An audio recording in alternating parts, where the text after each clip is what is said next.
Ross Madden here to blow through some news with you. We're going to talk about Bitcoin's fluctuations, and we're going to talk about Donald Trump's Amnesty DACA agreement and Iran's nuclear deal and Donald Trump's opinion on it. We're going to be looking at Bitcoin, and I just want to show you guys the chart for Bitcoin. Right here, we're looking at the year chart. Just since July about 15th, been on a Bitcoin tear where it went from about a 2,500 plateau up to peaking. It peaked at 5,000. Right now it's showing 4,700, but it actually made it above $5,000, and since then it has been crashing. And let's get a closer look. So there's your $5,000 mark.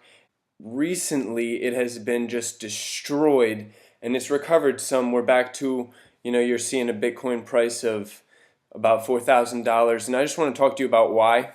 First of all, we are going to talk about the collapse. Bitcoin drops $500.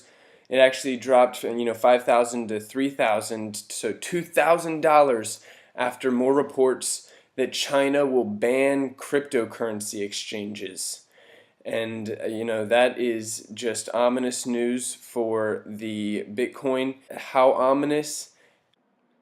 The market cap of digital currencies almost halves to around $60 billion. Down to 63 billion from 116 billion. That's insane. That's a 50% drop, and that's pretty much just because they thought China wasn't going to be able to trade the currency.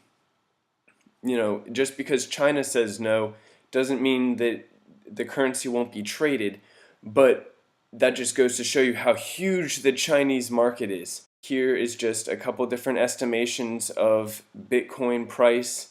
You see it was up near 5. It actually, some people spiked it above 5,000, other people still kept it below, and that's why you'll hear estimates of above 5,000.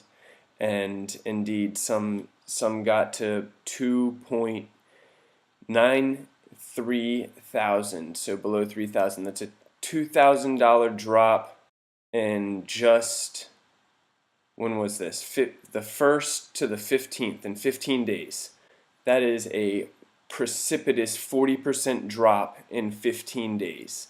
Imagine if your portfolio was mostly Bitcoin. I mean, some people are losing a lot of money, some people are making a lot of money. And the reason why Bitcoin originally has been spiking, it plateaued, but something happened. What happened was Japan decided to roll out Bitcoin acceptance in 260,000 stores. They're starting off with just 334 eyeglass stores. That's what's going on right now, starting July 10th. But CoinCheck made an agreement with Recruit Lifestyle, and now 260,000 stores across Japan will be accepting Bitcoin by the end of the summer. So retail is starting to accept Bitcoin. We'll have to take a look at that and see how the government is able to track it, and if they're able to monitor it for tax evasion purposes.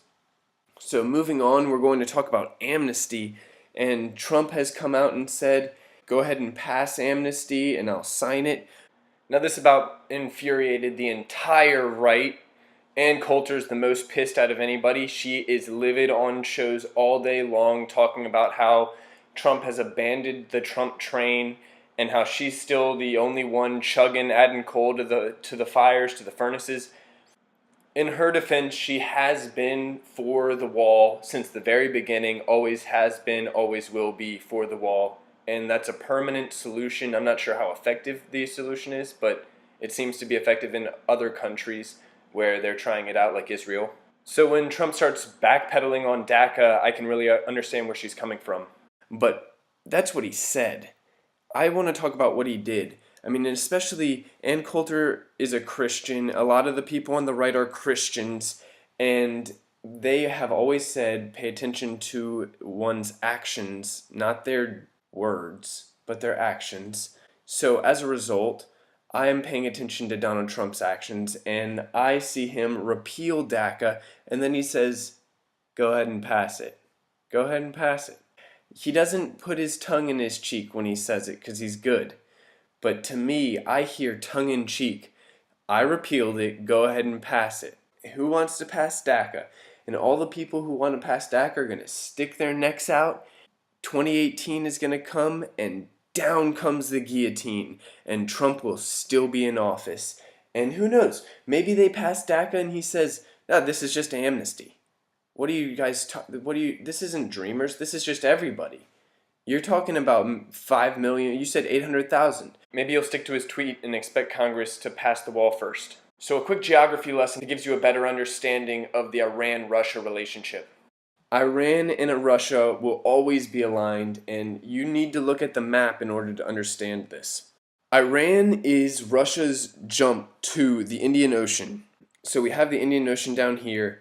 If you're Russia and you want to ship anything south, all you have to do is put it in the Caspian Sea, ship it down to Iran, let Iran put it in any of their ports along their southern border, and bada bing, bada boom, you're in the Indian Ocean.